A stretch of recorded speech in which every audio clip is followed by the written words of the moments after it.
It is the last week of December in the year 1715, and along the frozen strait the French call Detroit.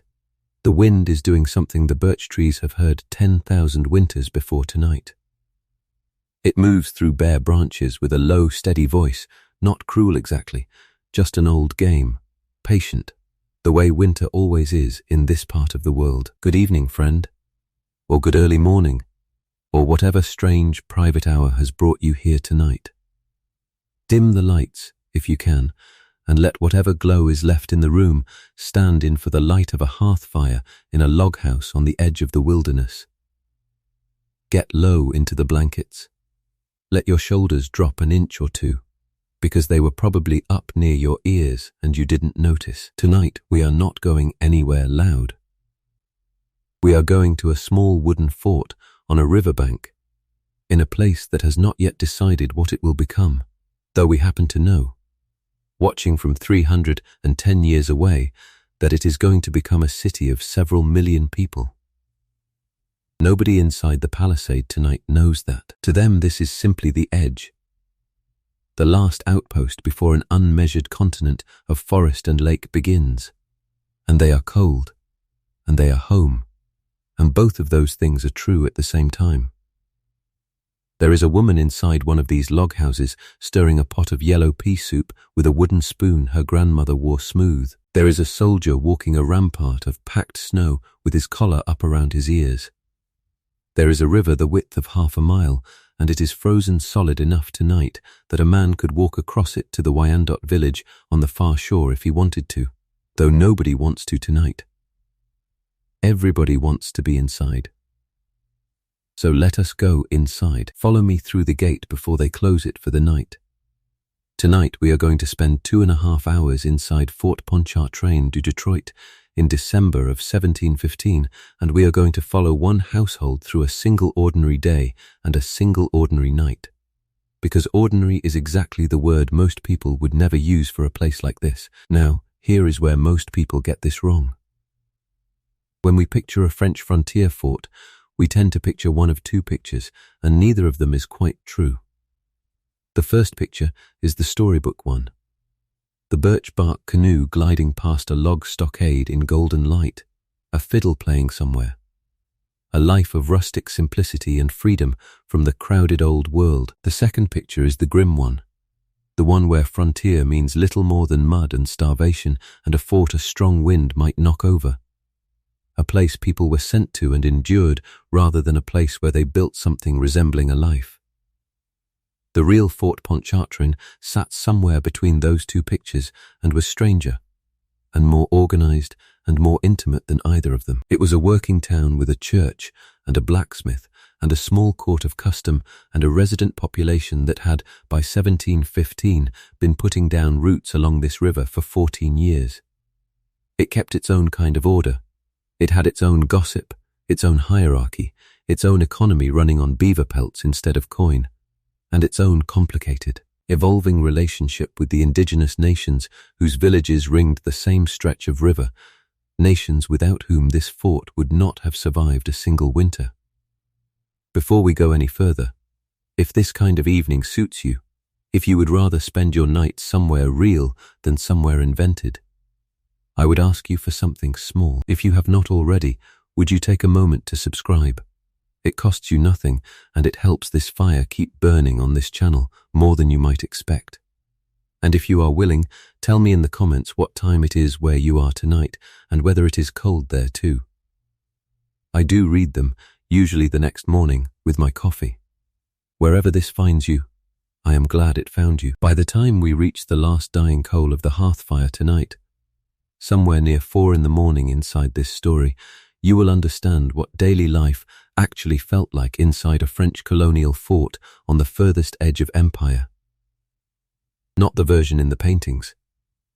The version with cold feet in it, and the smell of tallow smoke, and real people who are, by any reasonable measure, still asleep in the ground not far from where their fort once stood. It is dusk now, in the story. The gates are still open. Let us step through them while we still can. Fort Pontchartrain du Détroit sits on the western bank of a river, the Wyandot, and the French both understood as a strait rather than a true river. Water moving steadily between two of the Great Lakes, narrow enough here that a strong voice can carry across it on a still night. The year is 1715. Cadillac built the first palisade here in 1701, 14 years before this same December, and in 14 years the raw stockade he raised has become something closer to a small, well-worn town, though it would still fit inside 2 or 3 modern city blocks. The walls are cedar pickets, each one taller than a man standing on another man's shoulders, driven into a trench and packed tight enough that a musket ball cannot easily find the gap between them. 4 bastions rise at the corners, squared timber platforms where a small iron cannon sits under a wooden roof of its own, more for show and for the occasional salute than for daily use, though everyone here remembers that 3 winters ago, in the siege of 1712, those cannon and that palisade were the only thing standing between the fort and several hundred Meskwaki and Mascoutan warriors camped outside the gate. Tonight the guns are silent and the snow sits undisturbed on their wooden housings, and that peace, hard won, is not lost on anyone who lived through the noise before it. Inside the walls the streets are narrow and run in straight lines because this fort was laid out with a surveyor's eye rather than grown by accident. Rue Sainte-Anne runs from the river gate up toward the little church that gives the street its name. Rue St. Louis crosses it. The houses that line these streets are built in the old Canadian way, upright logs set into a sill log rather than stacked horizontally, the gaps between them packed with clay and moss and a plaster the habitants call bucelage, and the whole wall then often whitewashed, so that even in the grey light of a December afternoon the street has a pale, chalky glow against the snow. Roofs are steep, shedding snow rather than holding it. Shingled in cedar or thatched in some of the older buildings, and from nearly every roof a thread of wood smoke rises straight up into windless air. Because tonight there is almost no wind at all, only cold. The kind of cold that makes the smoke go up like a plumb line instead of scattering. A handful of buildings inside the walls serve the whole community rather than any single household. Near the centre, not far from the church, stands the Magasin du Roi, the king's storehouse, a squat, heavily built log structure holding the fort's shared stock of gunpowder, spare tools, and whatever trade goods currently await distribution or shipment. Its door secured with an iron lock that the commandant's own sergeant carries the only key to. Close by sits the guardhouse, where the small garrison not currently on duty warms itself between rounds, and near the main gate stands the commandant's own house, larger than most but built from the same upright log construction as everyone else's, distinguished mainly by its slightly greater size and by the small enclosed garden, useless in this season, that his wife keeps in summer. None of these buildings would impress anyone arriving from Quebec, let alone from France. Inside this small world, though, they represent the fort's entire shared infrastructure, the difference between an organized settlement and a mere camp.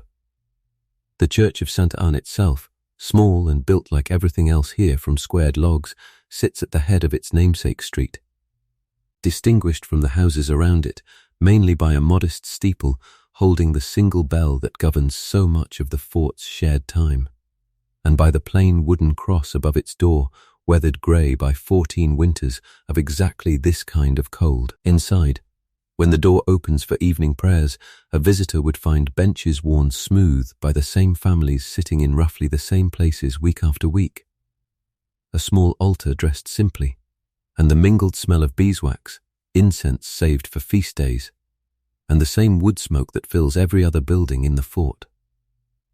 Since the church's own modest hearth works no differently than anyone else's against the same relentless cold, the smell of this place at dusk is not one smell but 4 or 5 layered on top of each other.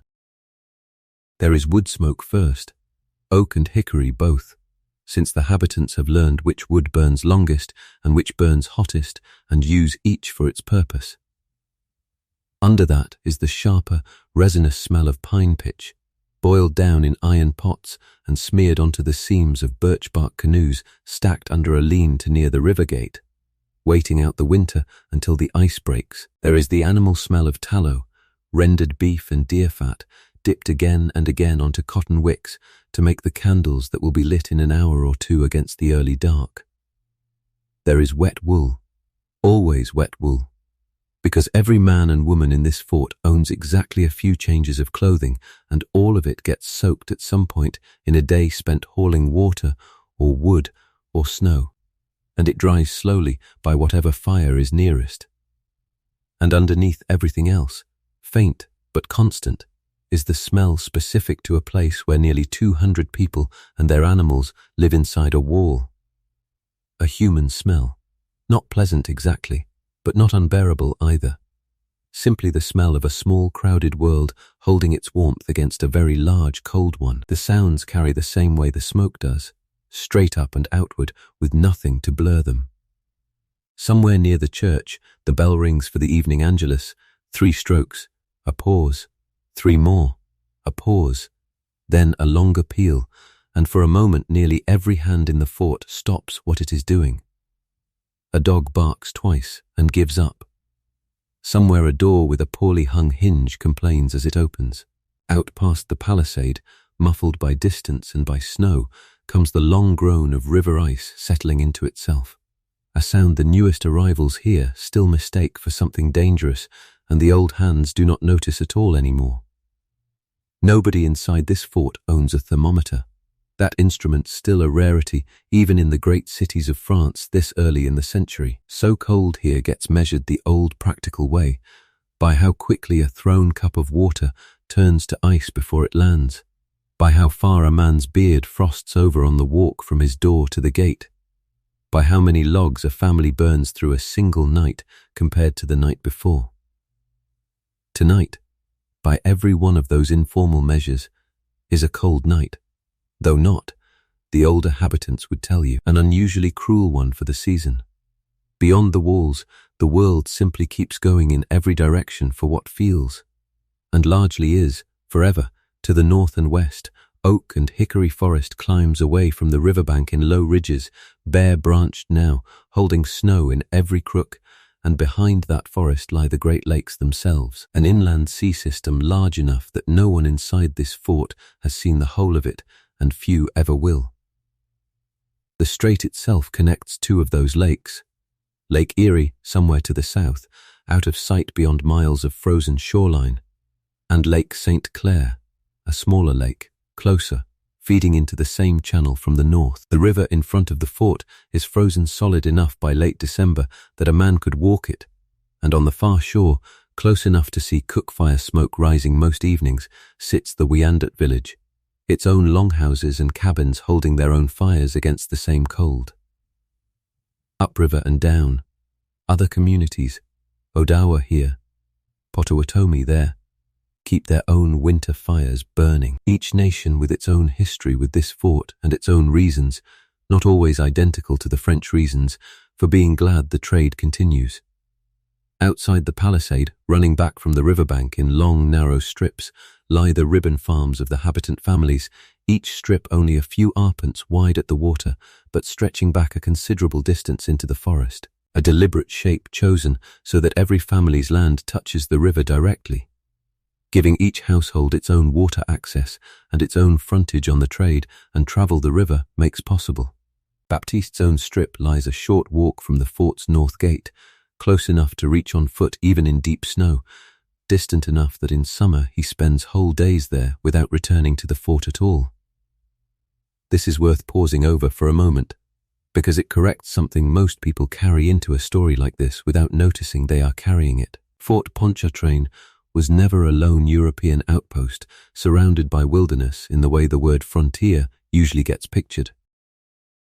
It was one settlement among several, sitting inside a much older indigenous geography of villages, hunting grounds, and river routes that had existed at this narrows for centuries before Cadillac's soldiers arrived with an axe and a plan to build a fort. The French were, in a very real sense, the newcomers on this stretch of river, and their fort survived its first hard decade largely because Wyandot, Odawa and Potawatomi neighbors chose, for their own complicated and evolving reasons, to let it. Inside the walls, roughly 200 souls will sleep tonight, soldiers of the Compagnies Franches de la Marine in their long barracks near the main gate, a scattering of merchants and their families, a blacksmith, a surgeon who also serves as something like a notary when needed, a handful of enslaved men and women whose presence here is its own uncomfortable thread in this story and one we will not look away from later tonight, and habitant families. Farmers who hold narrow ribbon strips of land running back from the riverbank, each family close enough to the water to load a canoe and close enough to the fort to run inside the gate at the first sound of trouble. A soldier here earns something like 9 livres a month, paid irregularly and often more in goods than in coin. A day laborer hired for a single job might earn 20 or 30 sols, there being 20 sols to the livre. Bread, when there is wheat enough to spare for the mill, costs only a few sols a loaf. But in a bad year, and there have been bad years, wheat itself becomes the scarce thing, and pea soup and cornmeal carry a household through the gap. None of this runs quite the way money runs in Montreal or Quebec.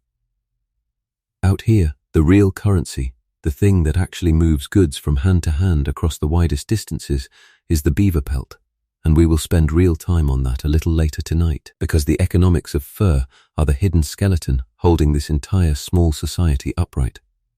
For now, let us follow the smoke from one chimney down to one door, near the corner where Rue Sainte-Anne meets a shorter lane running toward the Palisades' north wall. The house is small, 1.5 stories, whitewashed walls gone grey at the base where snow has been shoveled against them all winter, a stone and clay chimney at one end holding its own small fire against the evening. This is where our night begins. Baptiste Cardinal is 34 years old, and by the standards of his own time and place, that makes him a settled man, not young. He was born not here but downriver, near Montreal, the third son of a farming family with more sons than land to divide among them. Which is the plain, unglamorous reason so many young Canadian men of his generation ended up out here at the far edge of the colony instead of on their father's fields.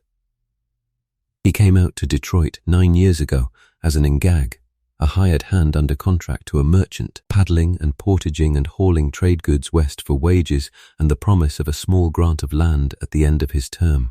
He stayed. Most of the men who came out that way did not stay. Baptiste did, and the reason he gives, when he gives one at all, is short and not entirely satisfying even to himself.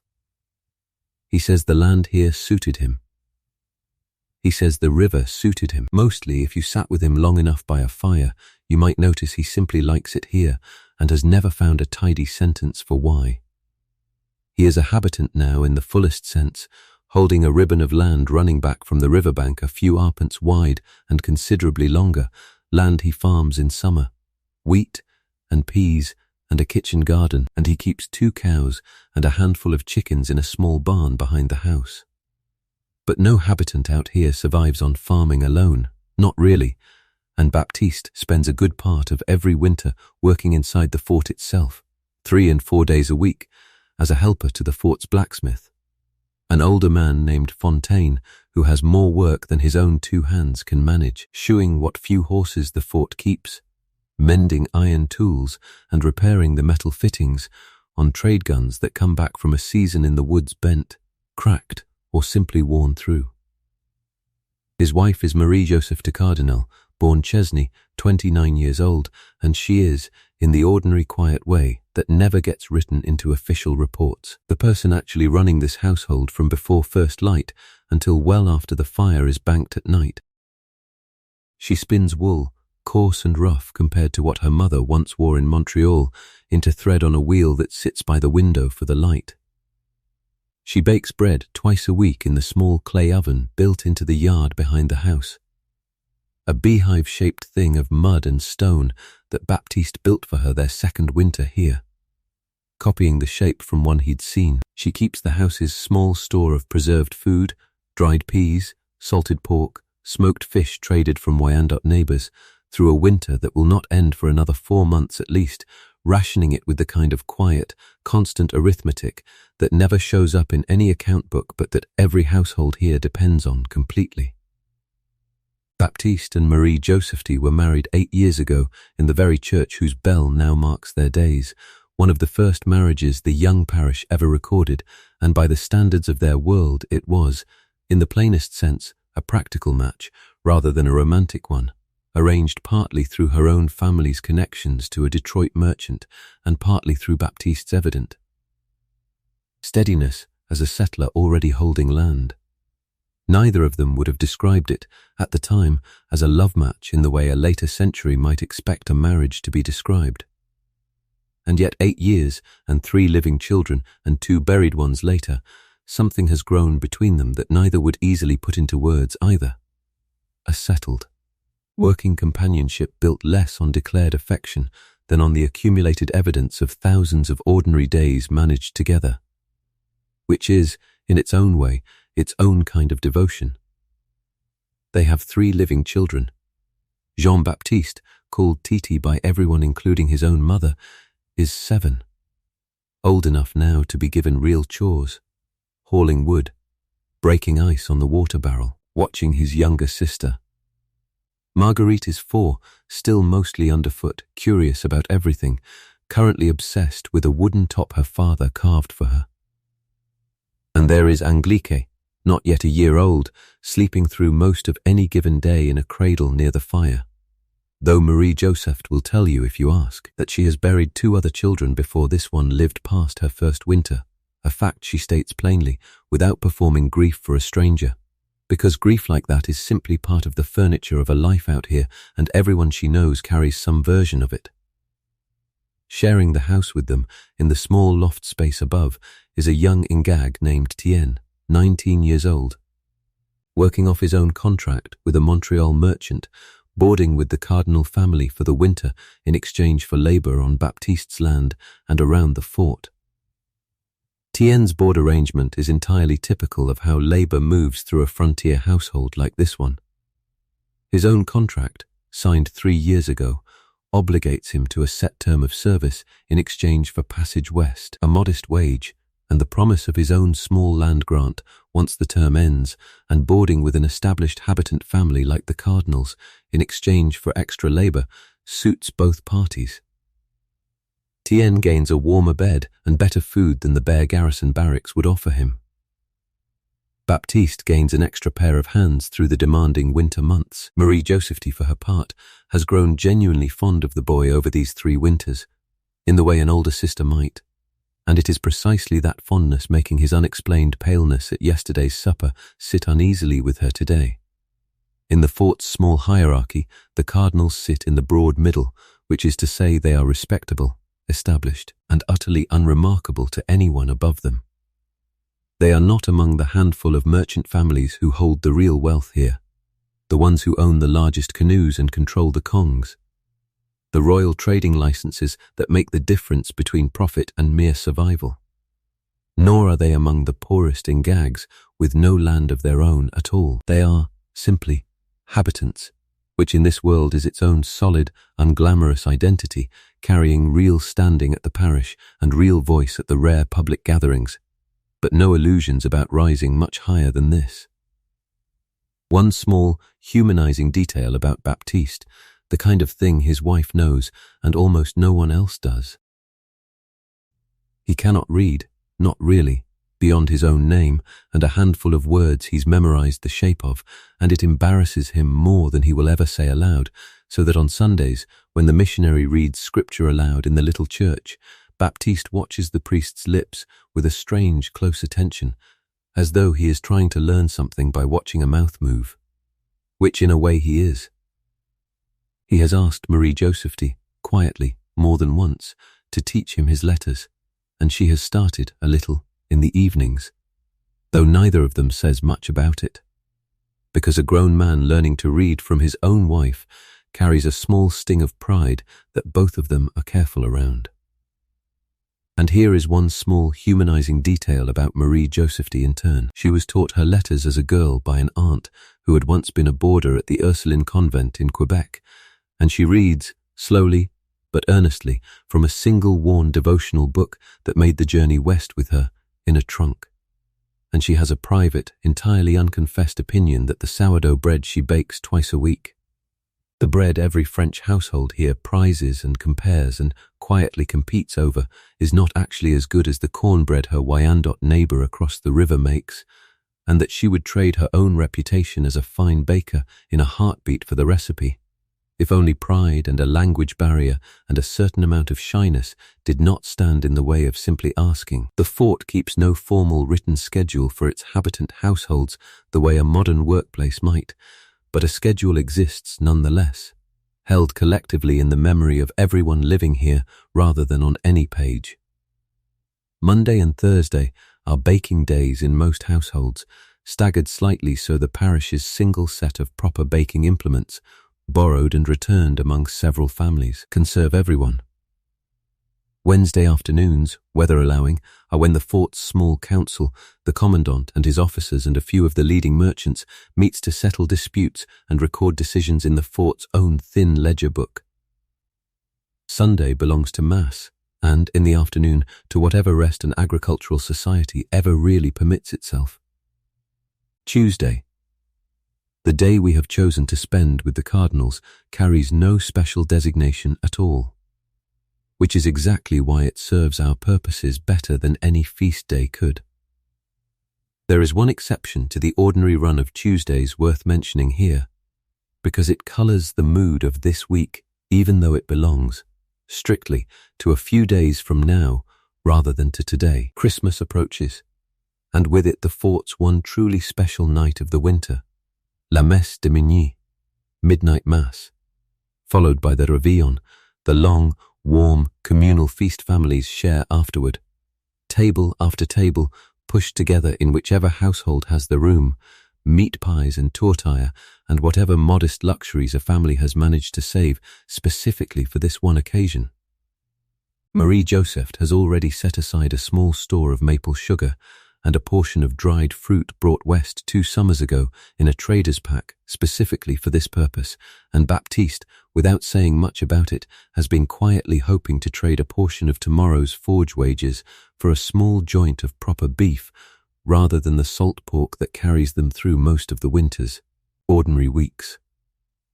Titi, when asked what he is most looking forward to about Christmas, does not mention the Mass at all, but rather the fact that he will, for one single night, be allowed to stay awake as late as the adults, a privilege that strikes him, at 7 years old, as considerably more significant than anything happening in the church. This small, anticipated brightness, sitting a few days ahead of the ordinary Tuesday we are about to spend with the cardinals, is worth noting, because it is part of how a long, hard winter actually gets survived. Not through grim endurance alone, but through exactly this kind of small, specific thing to look forward to, marked on no calendar most of this household could read, held instead simply in the shared, unspoken anticipation of everyone in the house. Word from Montreal, when it comes at all, arrives only twice a year in any reliable sense, carried by the same canoe brigades that carry the furs, so that a letter from Marie Joseph's sister written in August might not reach the cardinal household until well into the following winter, and any reply Marie Joseph sends will not reach Montreal until the ice breaks again in spring. This is simply the rhythm of distance out here, accepted the way weather is accepted. And it means that most of what Marie Joseph knows of her own family's lives back east is, by the time it reaches her, already old news dressed up as current news, a nephew's birth she learns of only after he has already taken his first unsteady steps, a cousin's marriage she hears about well after the couple has settled into their first year together. She has grown, over 9 years, into a particular kind of patience about this, an acceptance that news of the people she loves most will always reach her a season or two late, softened by distance into something closer to memory than to fresh information by the time it finally arrives. Today is not a feast day, not a market day, not a day the parish register will note for any special reason. It is an ordinary Tuesday in the last week of December, which is precisely why we are here.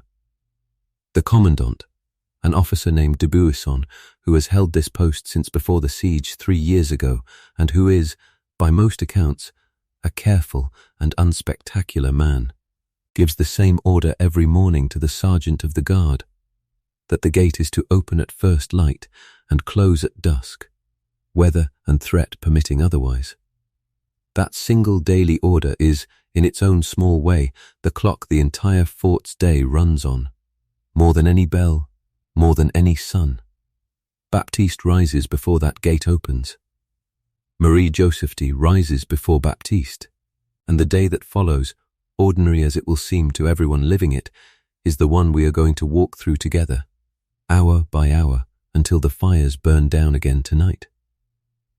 It is not yet 5 in the morning, and the house is dark, except for the small orange eye of a single coal Marie Joseph has kept alive under the ash all night. The way she keeps one alive every single night of the winter, because starting a fire from nothing in the cold before dawn costs more time and patience than any of them can spare. She is awake before anyone else in the house, before Baptiste, before Titi, before the baby, and she lies still for a moment first, listening to the close silence of a cold night. No wind, no creak of ice, just the small sounds of her own family breathing in the dark. She rises without waking Baptiste beside her, pulls a woolen shawl over her shift against air cold enough to see her own breath by, and crosses the room on bare feet that find the cold plank floor and immediately regret it, to the hearth. She kneels, blows gently on the coal until it glows, feeds it thin shavings of birch bark that Titi split for her the evening before precisely for this purpose, and within a few minutes has coaxed a small, honest flame back to life. This single task, repeated every morning of every winter of her adult life, is the hinge the entire household's day turns on. No fire, no warm room, no way to melt the ice skin that has formed overnight on the water bucket, no way to begin the bread that needs to rise before the day's other demands arrive. Baptiste wakes to the smell of that fire and the sound of it, the crackle of dry birch catching, and he does not linger in the warm spot in the bed the way a modern man half awake on a Tuesday might allow himself to. He is up, dressed within minutes, because the cold in the room outside the blankets is bitterly unkind, and lying still in it accomplishes nothing. He pulls on wool stockings, then breeches, then a heavy wool shirt, then over all of it the capote, the long hooded wool coat every man out here owns and depends on, tied at the waist with a plain woven sash that also serves, in a pinch, as a rope. A tourniquet, or a rough harness for hauling. His boots are soft-soled moccasins today, rather than the stiffer leather shoes he owns for church, because moccasins, learned from Wyandot neighbours years ago and adopted by nearly every Frenchman on this frontier who has spent one winter here, grip snow and ice in a way European shoes simply do not. A small, practical piece of cultural exchange that nobody inside the fort thinks of as remarkable. Anymore, though it is. Here is where most people get this wrong a second time this morning, imagining a French frontier settler dressed in some fixed, imported European costume, standing incongruously in the snow like a figure cut from the wrong painting and pasted into this one. The truth by 1715 is considerably more interesting and more practical than that. Baptiste's moccasins are Wyandot in design. His sash may have been woven by his own wife or traded from a Métis household nearby. His capote is cut in the French style, but often sewn from trade blankets rather than cloth shipped from France, because trade blankets are what is actually available out here in quantity. What people wear on a body in this fort in 1715 is already, only 14 years into the settlement's life, a thoroughly blended thing, French cut married to indigenous material knowledge, out of pure necessity rather than any deliberate philosophy. Necessity does more of this kind of blending, quietly, than any policy ever manages. By the time Baptiste is dressed, Titi is awake too, summoned less by any words than by the simple fact that the room is warming and the smell of the fire has changed character. Wood smoke giving way to the first hint of the morning's bread beginning somewhere in Maria Joseph's hands. Titi's first job of the day, every day, rain or ice or blowing snow, is the water bucket. And this morning is no exception. He pulls on his own smaller capote, wraps a scarf twice around his neck at his mother's insistence, and takes the wooden bucket and a small iron-headed axe out to the well shared by 3 neighbouring households, where he has to break through a new skin of ice that has formed since last night before he can draw water at all. At the well, Titi is not alone this morning. 2 other children from neighbouring households are already there, breath-fogging, mittened hands working at the ice with their own small hatchets, and the 3 of them fall into the easy, wordless cooperation of children who share this exact chore most mornings, taking turns at the thickest part of the ice, comparing whose bucket filled fastest. Complaining about the cold in the theatrical way children complain about things they have never actually known life without.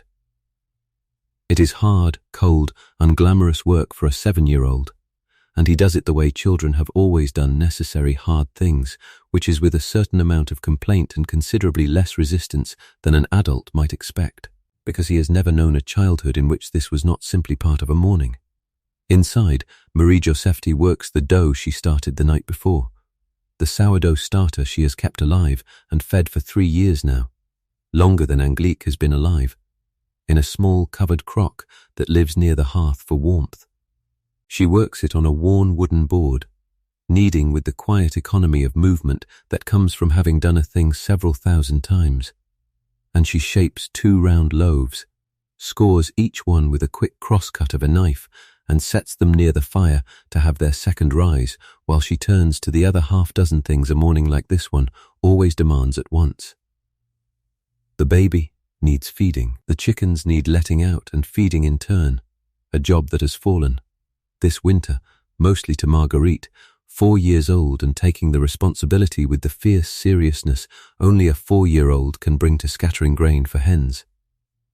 Before he reaches the forge, Baptiste makes a small detour he makes most winter mornings, down to the riverbank where he keeps 3 modest snares set into the brush along the frozen shoreline, hoping for hare more than anything valuable, since serious trapping for the fur trade proper is a young, unmarried man's occupation more than a settled habitant father's, requiring weeks away from home that Baptiste, with 3 children and a farm, cannot easily spare.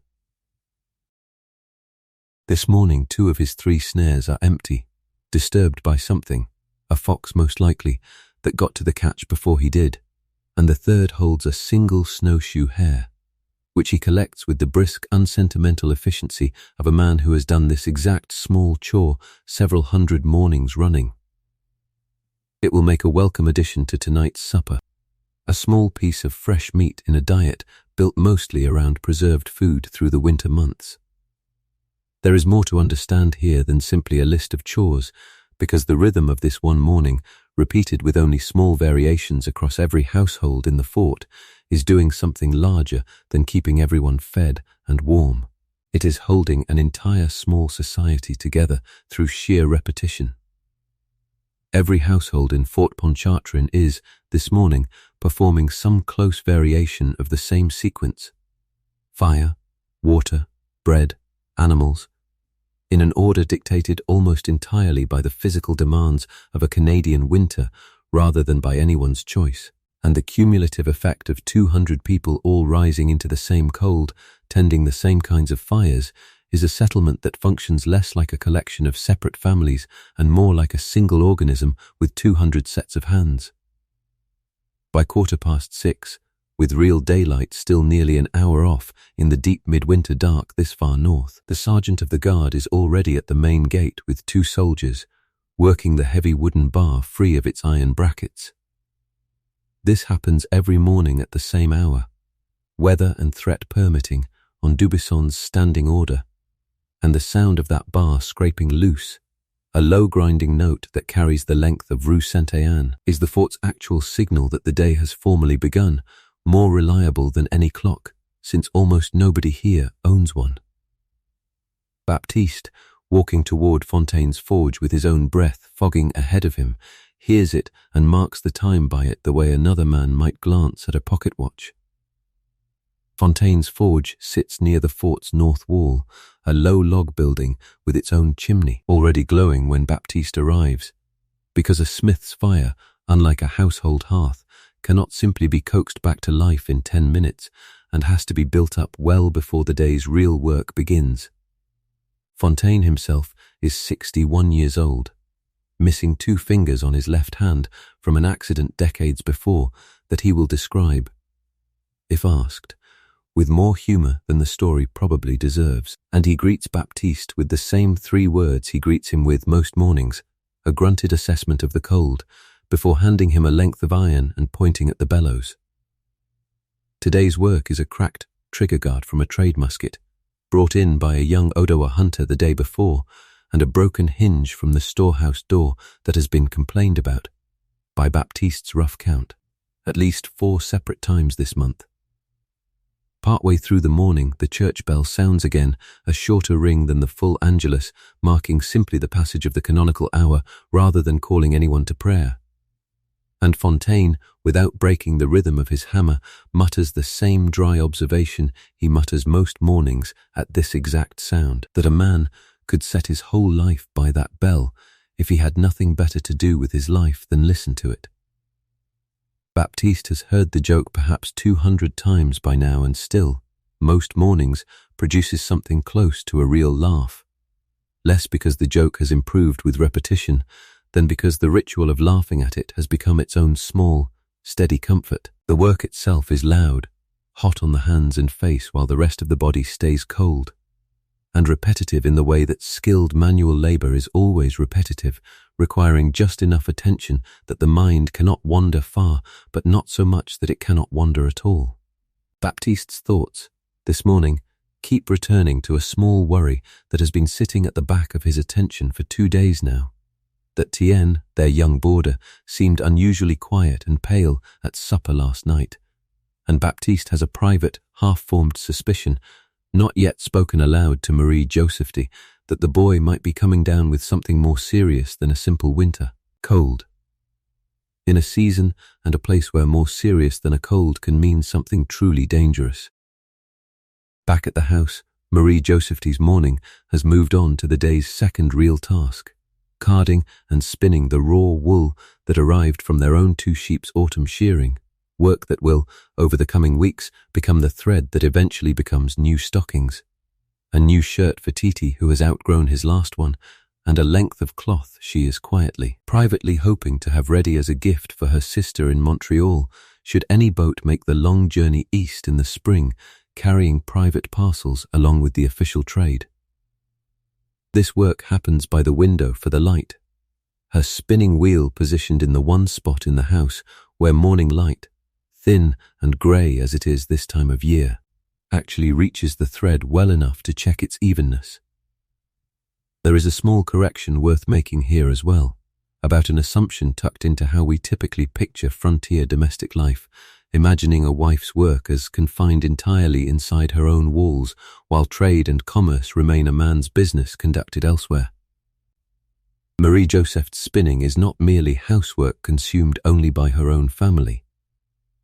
The surplus thread she produces beyond the household's own needs moves directly into the fort's informal trade economy, exchanged at the gate market for corn, maple sugar, and occasionally coin in transactions she conducts herself, under her own judgment, without needing Baptiste's presence for any single trade.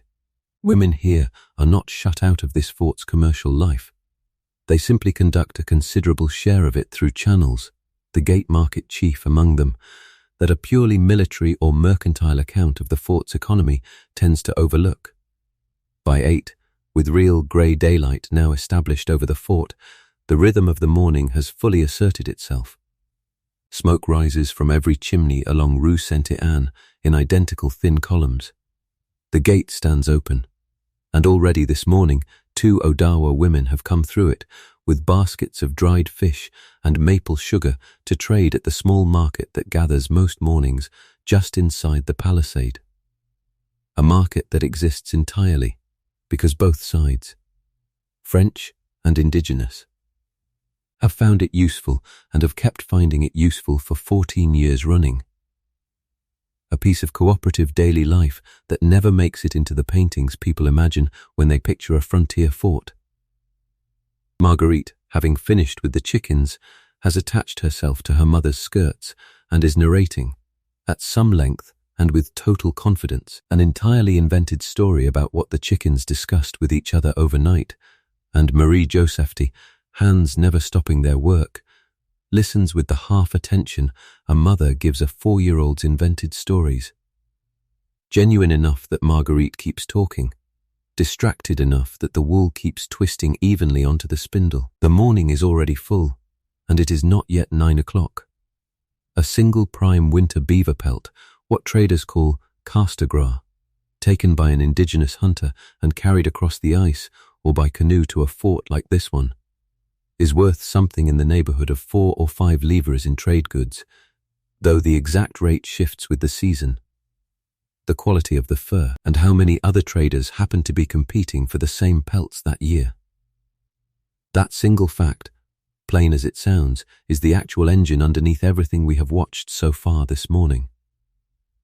The fort itself exists because of it. Cadillac built his palisade here 14 years ago, specifically because this narrows on the river, sat at a crossroads of the fur trade routes running between the Western Lakes and the St. Lawrence, and every household inside these walls, the Cardinals included, lives inside an economy that ultimately runs on the value of a dead animal's winter coat more than it runs on coin. The numbers are worth pausing over, because they explain a great deal about why life here looks the way it does.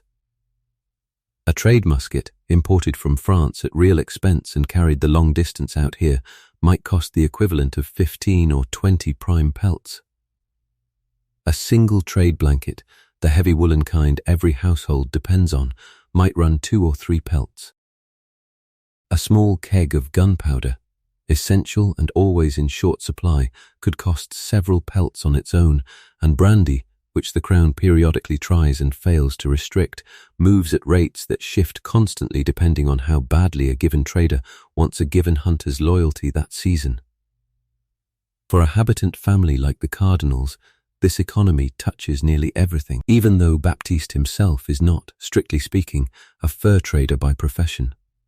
His real income each year comes from a combination of sources that would look, to modern eyes, almost dizzyingly informal. His own crops sold or bartered within the fort, wages from Fontaine's forge paid partly in coin and partly in goods, and a smaller but meaningfully useful supplement from occasional short trading trips he makes most autumns. Before the ice sets in hard, carrying a modest bundle of trade goods a few days upriver to exchange directly with hunting families for pelts, he then sells on to one of the fort's licensed merchants at a modest markup. That licensing detail matters more than it sounds like it should. The right to trade in furs out here is not simply open to whoever wants it. It runs through a system of royal permits called kongs, a limited number of licenses issued each year by the colonial administration back in Quebec. And the handful of merchant families who hold the largest of these kongs control an outsized share of the actual profit moving through this fort. Baptiste's own small trading trips exist in a grey, semi-tolerated space beneath that official system. Tolerated because enforcement out here, 300 miles from Quebec, is thin and inconsistent, and because everyone, including the commandant, understands that a habitant supplementing his farm income this way is simply how the frontier economy actually functions beneath its official rules. This is one of those details that changes the picture entirely, once you sit with it. We tend to imagine frontier fur trade wealth flowing to trappers themselves, rugged individuals getting rich pelt by pelt. In practice, the real profit concentrates almost entirely at the licensed merchant level and above, in Quebec and Montreal, and ultimately in France, where a beaver pelt from this river eventually becomes felt for a European hat and sells for a price that would astonish everyone who touched that pelt on its long journey from the Odawa hunter who trapped it. Baptiste, Fontaine, even the Odawa and Wyandot hunters who do the actual, dangerous, cold work of trapping, all occupy positions closer to the bottom of that chain than the top. And the fort's real wealth, such as it is, belongs mostly to a small number of merchant households whose names appear far more often in the surviving trade records than Baptiste cardinals ever will. Right now, in the fort's storehouse, this season's collected pelts sit baled and stacked, waiting out the winter until the ice breaks on the river sometime in April, when the annual canoe brigades will finally be able to carry them the long water route east toward Montreal and eventually across the ocean to France. This waiting is its own quiet, constant background fact of frontier economic life. Wealth here does not move continuously the way coin might in a city market. It accumulates all winter in a warehouse and travels only once in a narrow spring window, exposed the entire journey to weather, accident, and the simple physical risk of moving valuable cargo by canoe across hundreds of miles of lake and river. A bad spring, a capsized canoe, a season's furs lost to water or fire could undo a merchant's entire year in a single afternoon, a fragility that sits underneath even the fort's wealthiest households, despite whatever comfort their position otherwise affords them. For the clothing on Baptiste's own back this morning, the economics run in a similarly layered way. The wool in his capote, if it originated in France rather than in a local blend or trade blanket, has crossed an ocean and half a continent to reach him, a journey that adds real cost at every stage, which is one reason Marie-Joseph's spinning wheel matters as much as it does.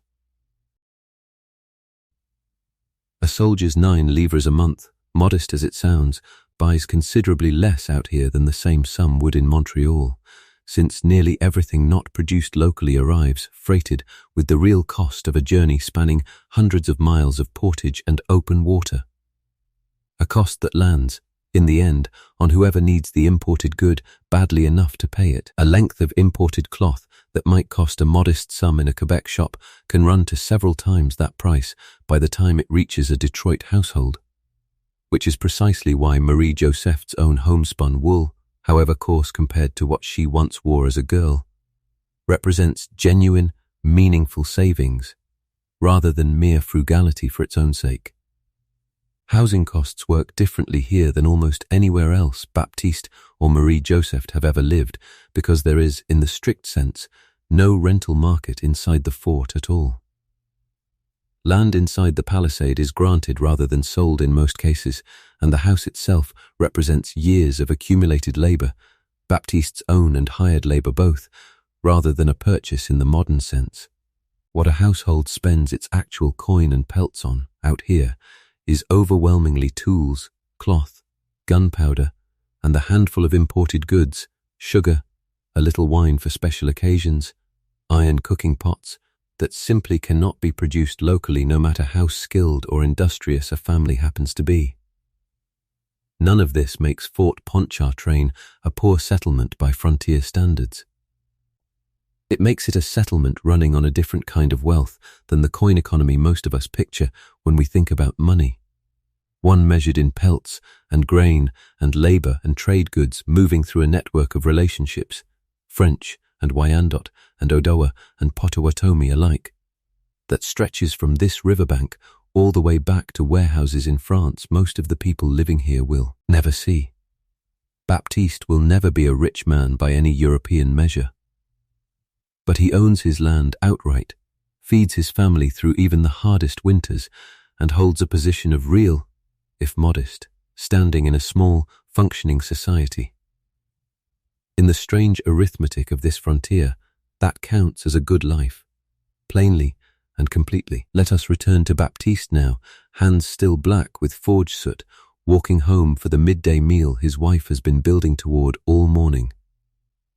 By midday the sun, low and pale even at its highest point this time of year, has climbed just far enough to throw thin shadows across the snow inside the fort, and the character of the place has shifted from the closed, private busyness of early morning into something more open and social. This is when Fort Pontchartrain looks least like the isolated wilderness outpost people tend to picture, and most like exactly what it actually is, a small crowded town going about its business. Baptiste walks home from the forge with two other men who work nearby. A mason named Gervais and a younger Ngag everyone calls Petit Louis, though he is not especially small, and their conversation, unhurried despite the cold, covers the ordinary ground three men walking together always cover. A complaint about the price the merchant Chesney charged for a new axe head. A rumour that the commandant means to send a party north in the new year to treat with the Meskwaki, whom nearly everyone here still calls simply the Renards, the Foxes, 3 years after the siege that came within a bad week or two of ending this fort entirely. Gervais mentions, not for the first time, that he saw wolf tracks crossing the trail near his own ribbon of land 2 mornings running, wide, unhurried prints pressed deep into fresh snow at the tree line. And Petit Louis, half joking, half not, says he intends to keep his door barred a little tighter until the thaw. Gervais himself, a widower of 40 with 2 grown daughters already married off to Montreal families, has less patience for wolves than he once did, he says, since a man alone in a house has fewer hands available to keep a fire going through a bad night if something outside decides to test the door. Out past the ribbon farms, where the forest closes in along the low ridges, a handful of men from the fort have cut holes through the thick river ice for winter fishing. Whitefish and sturgeon mostly, jigging patiently through the long cold hours for a catch that will supplement, welcome bite by welcome bite. A winter diet built mostly around whatever was salted, dried, or smoked before the first real freeze arrived. It is slow, cold, uncertain work, and the men who do it regularly, wrapped in every layer they own, have their own quiet fraternity built entirely around waiting. The merchant Chesney, whose shop sits near the fort's main gate and whose family connection to Marie Josephte's own, is one of the reasons the Cardinals hold whatever modest social standing they do, keeps a small warehouse of imported goods behind his house. Needles and thread, salt, sugar, iron pots, a limited stock of gunpowder beyond the Crown's own supply, all of it priced at whatever the season's scarcity happens to demand. A single iron needle, small and unremarkable as it sounds, might cost a habitant family 2 or 3 souls out here, several times what the same needle would cost in a shop in Quebec. Simply because every needle in this fort arrived by canoe across hundreds of miles of water and portage, and Chesney's own modest fortune, such as it is, rests less on any single markup than on being one of only 2 men in the fort licensed and positioned to hold this kind of stock at all. At the house, Marie Josepchte has the pea soup ready, soup au pois, thick yellow peas simmered since before dawn in a heavy iron pot hung from an arm swung out over the coals, thickened further with a piece of salt pork that has given the whole pot its deep, faintly smoky flavour over hours of slow cooking. This is not a delicate meal, and nobody here expects one. It is dense, warming, filling, exactly what a body doing hard physical work in genuine cold requires, and it will feed this family, with bread alongside it, for 2 meals running, because a full pot of pea soup, carefully managed, always does. Titty and Marguerite eat with the focused hunger of children who have been outside all morning, and Tien, their young boarder, comes down from the loft looking, as Baptiste had privately suspected, paler than he ought to and eating less than his usual portion. A small worry neither Baptiste nor Marie Josepchte says aloud in front of the children, but that passes between the 2 of them in a single, quick, married glance across the table. Marie Josepchte considers, briefly, sending for the fort's surgeon regarding Tien, then decides against it for today, reasoning, as most households here reason most of the time, that a single day's rest and a full stomach will likely resolve an ordinary winter chill, and that the surgeon's attention, along with whatever fee or favour it costs, is better saved for a complaint more serious than a boy eating a little less than usual at 1 meal. This kind of quiet daily triage, deciding what warrants real concern and what does not, what merits scarce resources and what can simply be watched, runs underneath nearly every domestic decision in a household this far from any easier alternative. After the meal, the afternoon's work resumes, though its texture is different from the morning's. Baptiste does not return immediately to the forge.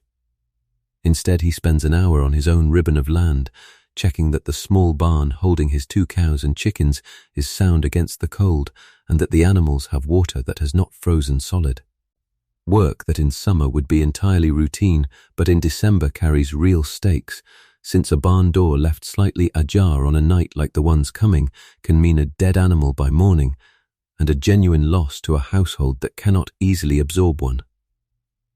Marie-Josephine, meanwhile, walks the short distance to the small market that gathers just inside the fort's main gate most midday hours, a loose gathering of a dozen or so people, French and indigenous both, spreading goods across blankets and hides laid directly on packed snow, exchanging on informal terms that have developed their own steady rhythm over years of daily practice.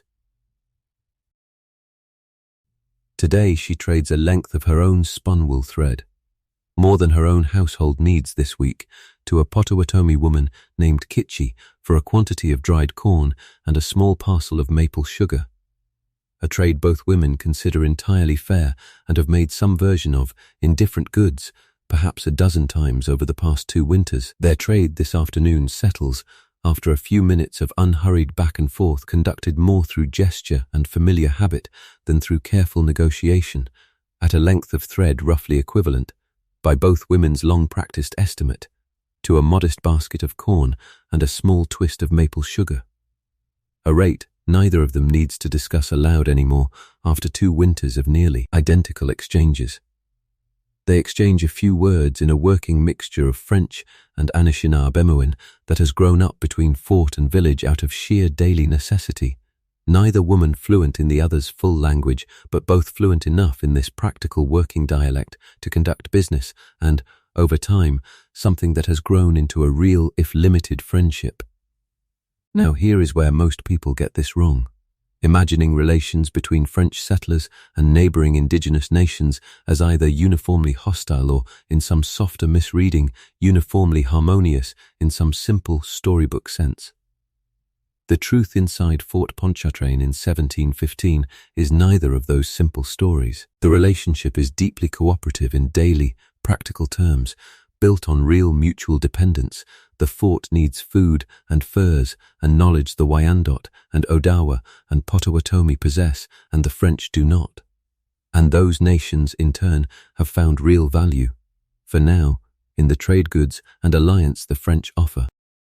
But it is also a relationship shot through with real tension, unequal in ways that will only grow more unequal as the decades pass, complicated by the memory of the recent Fox War, by the French crown's own shifting and often contradictory policies, and by the simple fact that these are different peoples with different interests who have chosen, for now, cooperation over conflict, without that choice ever being permanent or guaranteed. Marie-Josephine's friendship with Kitchi is real. It exists inside a larger structure that is not, in any equal sense, fair to Kitchi's people, and the honest version of this story holds both of those truths at once, rather than collapsing them into one comfortable shape. Frère Anselme, passing the market on his way back from visiting a sick parishioner near the fort's south wall, stops long enough to exchange a few words with Marie-Josephine about Titi's progress in the schoolroom. Offering the mild, genuine praise a missionary teacher gives a diligent, unremarkable pupil, praise that means more to Marie-Josephine than the young priest likely realizes, since it is one of the only external measures she has of how her son is actually doing in the one part of his upbringing that happens outside her own direct sight. The afternoon carries its own smaller obligations too. Titi is sent, mid-afternoon, to the little schoolroom the parish keeps going through the winter months, taught somewhat irregularly by whichever cleric happens to be resident that season. Currently the same young Recollet missionary who teaches perhaps a dozen children their letters, their catechism, and enough arithmetic to keep accounts, in a single room that also serves, on Sundays, as an overflow space for the small church next door. Titi's education is modest by any later standard, a few hours, a few days a week, but it is more than his father ever received, and Baptiste, walking past the schoolroom window sometimes on his way to the forge, has been known to slow his steps just slightly to catch the sound of his son's voice among the others, reciting something in unison.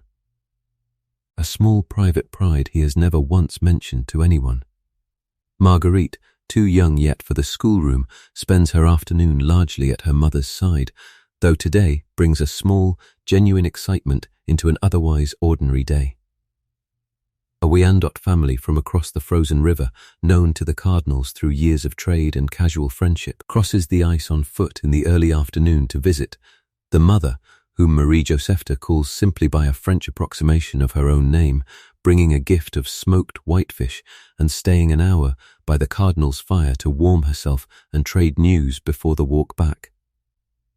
Marguerite, delighted by any visitor, attaches herself immediately to the visiting family's own small daughter, and the two girls, sharing perhaps a dozen words of each other's language between them, spend the better part of an hour playing some invented game with a handful of carved wooden pegs that requires, as far as either mother can tell, no shared language at all. By 3 in the afternoon, the light has already begun its long, slow retreat, the sun sitting low and orange over the western tree line in a way that in December this far north signals not evening exactly, but the beginning of evening's long approach. Baptiste returns to the forge for a final few hours of work. Finishing the trigger guard he began that morning and starting on a set of iron nails a merchant has requested for spring building, Fontaine. Working the bellows himself while Baptiste hammers, mentions, in the offhand way older men mention things they have clearly been thinking about more than they let on. That he does not expect to see many more winters out here. That his hands are not what they were. And that he has begun, quietly, teaching Baptiste more of the finer work than a mere helper strictly needs to know. Baptiste hears this for what it is.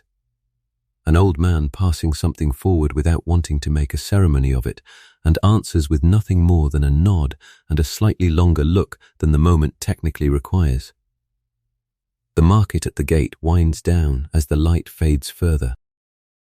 The last few Odawa and Potawatomi traders make their way back across the ice or into the forest, trail toward their own villages before full dark, and the sentries at the main gate, watching the thinning crowd with the practiced patience of men who have stood this same post through many identical afternoons, begin the slow process of preparing to close the gate for the night, checking the bar, checking the hinges, exchanging a few words with the last habitants hurrying in from their fields with an armload of firewood or a bucket not quite full enough.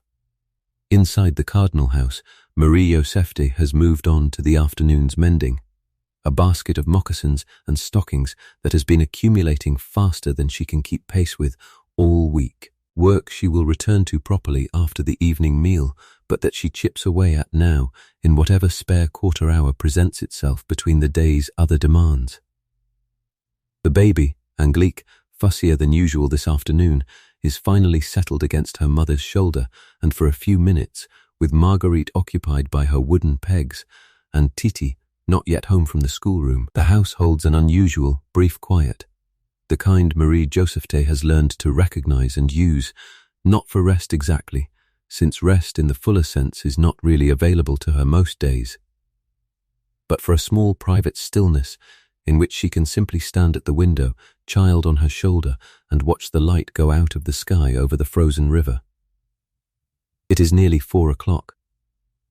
The gate will close within the hour, and with it, the fort will fold in on itself for the night, becoming, for the next 14 hours, an entirely different kind of place than the one it has been all day.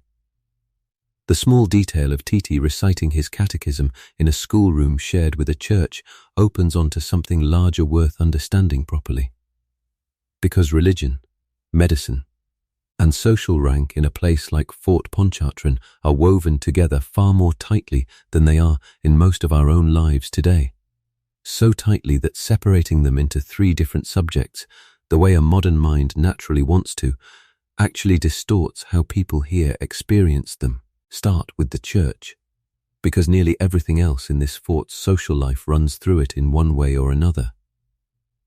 St. Anne Parish was founded the same year Cadillac raised the first Palisade, 1701, which makes it, this December, 14 years old, one of the oldest continuously functioning parishes anywhere in this part of the continent. And it will, though nobody here can know this, go on existing for centuries after every timber of this fort has rotted or burned or been paved over. Mass on Sunday is not simply a religious observance in the narrow sense we might use that phrase today. It is the one regular occasion when nearly the entire French population of the fort gathers in a single room at a single time. And it functions, whether anyone here would describe it this way or not, as the settlement's primary institution for shared identity, public record-keeping, and, not incidentally, gossip, the parish register, kept faithfully by whichever priest is resident, records every baptism, marriage, and burial in the fort. And it is, in its plain, careful handwriting. One of the only written records that will survive from ordinary lives like the cardinals at all. Marie Josephty's 2 buried children appear there, brief entries in Latin and French recording names and dates that mean, to the priest writing them, simply the fulfillment of his duty, and mean, to Marie Josephty, something considerably heavier that she carries without ever needing the register to remind her. Literacy itself remains rare and unevenly distributed through this small society. Most habitant men and women, Baptiste among them, can neither read nor write beyond perhaps their own name. A fact true of the large majority of rural France they or their parents came from as well. So it would be wrong to read Baptiste's illiteracy as some special frontier deprivation, rather than simply the ordinary condition of most working people of his era and class on either side of the ocean. Literacy clusters instead among the clergy, a handful of merchant families, and the officers, which means the fort's actual written record, thin as it already is, comes overwhelmingly from a narrow slice of the population and leaves the daily texture of a household like the Cardinals to be reconstructed, the way we have reconstructed it tonight, mostly through inference, archaeology, and comparison with better documented households elsewhere in New France, rather than through any direct account in Baptiste or Marie Joseph's own words. Health and medicine out here sit at an uneasy, practical intersection of several different traditions, and none of them, honestly, offer much protection against the era's real dangers. French medicine of this period still runs largely on humoral theory, the old idea that illness reflects an imbalance among 4 bodily fluids, and the fort's surgeon, a man who also handles a fair amount of what we would now call notarial and legal business, treats most serious complaints with bleeding, purging, and a limited stock of imported remedies that arrive irregularly and are often stale, or spoiled by the time they reach this far west. Childbirth, in particular, carries real and constant danger, attended by a midwife rather than the surgeon in nearly every case, and both mother and infant face odds that would be considered catastrophic by any later medical standard, a fact Maria Josephty's own history makes plain without needing further explanation. Alongside this imported French medicine runs a second, quietly essential body of knowledge, herbal and practical remedies learned, often informally and through exactly the kind of daily friendship Marie Josephte and Kitchi share, from Wyandot, Odawa and Potawatomi neighbors who possess superior working knowledge of local plants, their properties, and their uses against ailments the imported French remedies handle poorly or not at all. Willow bark for fever and pain, certain roots and barks for wounds that refuse to close cleanly in the cold. This knowledge moves informally, woman to woman, household to household, rarely written down and almost never credited in any official account of the fort's medical life, though it likely does more real good on any given winter than the surgeon's bleeding lancet does. Smallpox remains the deepest and most justified fear running under all of this, a disease that has already, in living memory, devastated indigenous communities across this entire region with a severity French settlers, carrying some inherited immunity from generations of European exposure, rarely suffer to the same degree, an imbalance of suffering that everyone here, French and indigenous alike, understands on some level, even without the biological explanation for it, that would only come centuries later. Inoculation. The deliberate practice of exposing a healthy person to a mild case of smallpox to build protection against a worse one later exists already in some parts of the world by this date, practiced for generations in parts of Africa and the Ottoman Empire, though it will not reach general use in France or its colonies for several more decades yet. No one inside Fort Pontchartrain this December has access to any such protection. What they have instead is distance, luck, and the accumulated partial immunity some French bodies carry from generations of prior European exposure. An advantage that comes at a terrible asymmetric cost to their Wyandot, Odawa, and Potawatomi neighbors whenever the disease does arrive. Since those communities lack the same inherited resistance and have already, within living memory along this same string of Great Lakes settlements, buried whole villages to outbreaks, the French population survived at a far lower rate of loss. No outbreak touches this fort this December, and everyone inside these walls is quietly, constantly aware of how quickly that could change. Social hierarchy inside the fort runs along lines that would be immediately legible to Baptiste and Marie Josefti, and almost invisible to a casual modern observer looking only at the fort's small size and shared hardship. At the top sits the commandant, Dubuisson, holding both military and considerable civil authority, followed by his officers. Then the fort's handful of licensed merchant families, whose wealth and connections to Quebec and Montreal set them apart from everyone else regardless of how modest their actual daily lives might look from the outside. Below them sit habitants like the Cardinals, respectable and land-holding but without independent wealth. Below the habitants sit the Ngags, hired men working off contracts, young and often without land or family of their own yet. And at the very bottom of this hierarchy, a truth this story will not soften or skip past, sit a small number of enslaved people, both indigenous. Most often referred to in the records by the general and inaccurate term Panis, regardless of their actual nation, and occasionally of African descent, held in bondage inside a colony that, whatever else it was building along this river, was also participating fully in the broader institution of slavery that shaped French colonial society from Quebec to the Caribbean. The historical record of French Detroit, thin as it is on most subjects touching ordinary lives, is nonetheless clear enough on this point to leave no honest room for softening it. Parish and probate records from this fort and others like it across New France document, in plain administrative language, the buying, selling, and inheriting of enslaved people as ordinary property. A practice that will continue here for decades yet, well past this December, touching merchant households more than habitant ones like the Cardinals, but never entirely separate from the fort's shared daily life, since enslaved individuals worked alongside free habitants and Ngags in fields, in kitchens, and inside the very buildings we have described tonight. Their names survive, where they survive at all, mostly in the same register that records Marie Joseph's own children. A baptism entry, a burial entry, a line in an estate inventory listing a person alongside livestock and furniture.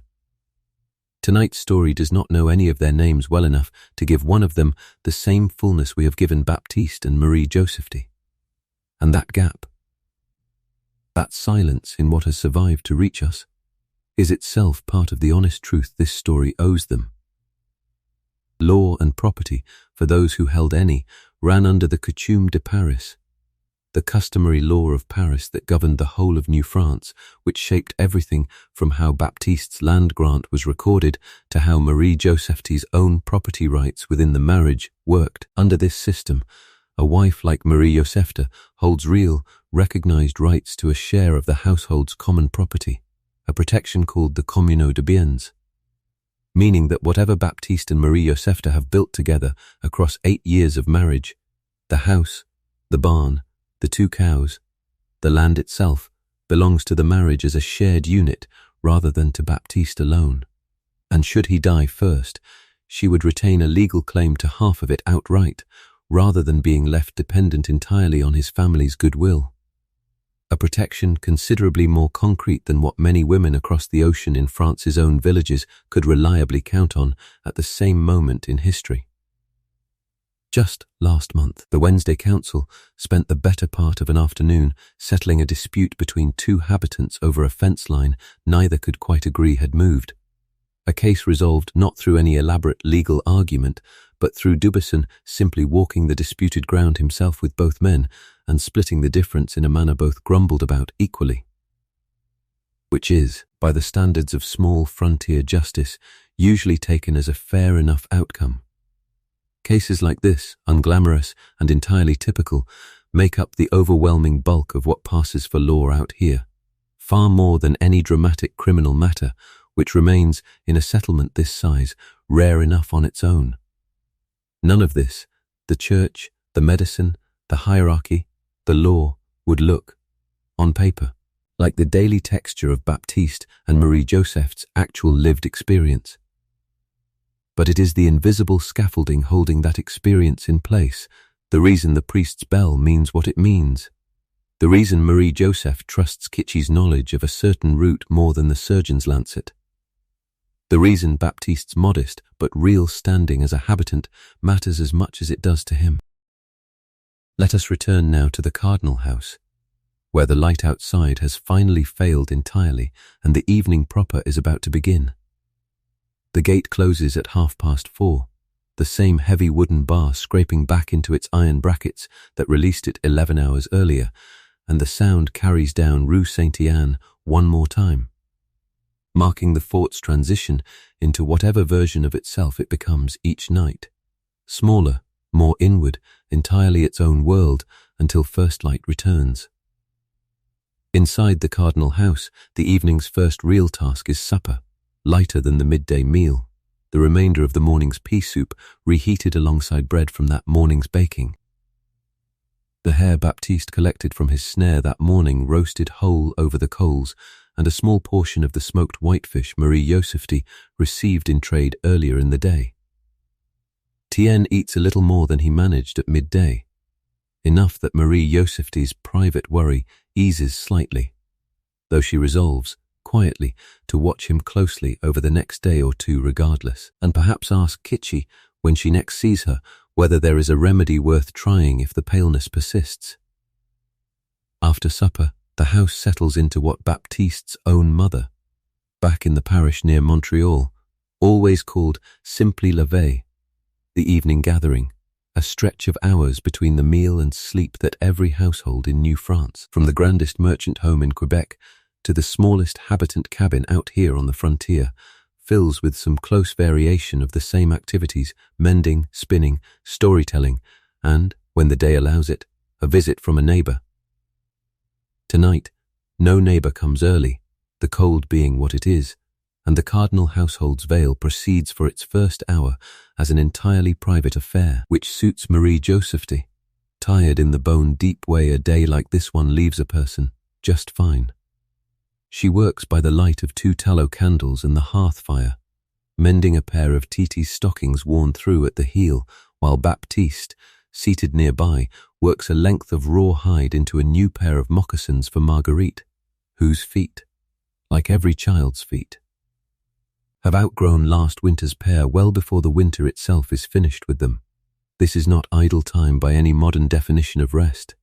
It is simply a different register of work than the day's labor, quieter, seated, done by firelight instead of daylight, but work nonetheless, and every household here understands the evening this way without needing the distinction explained.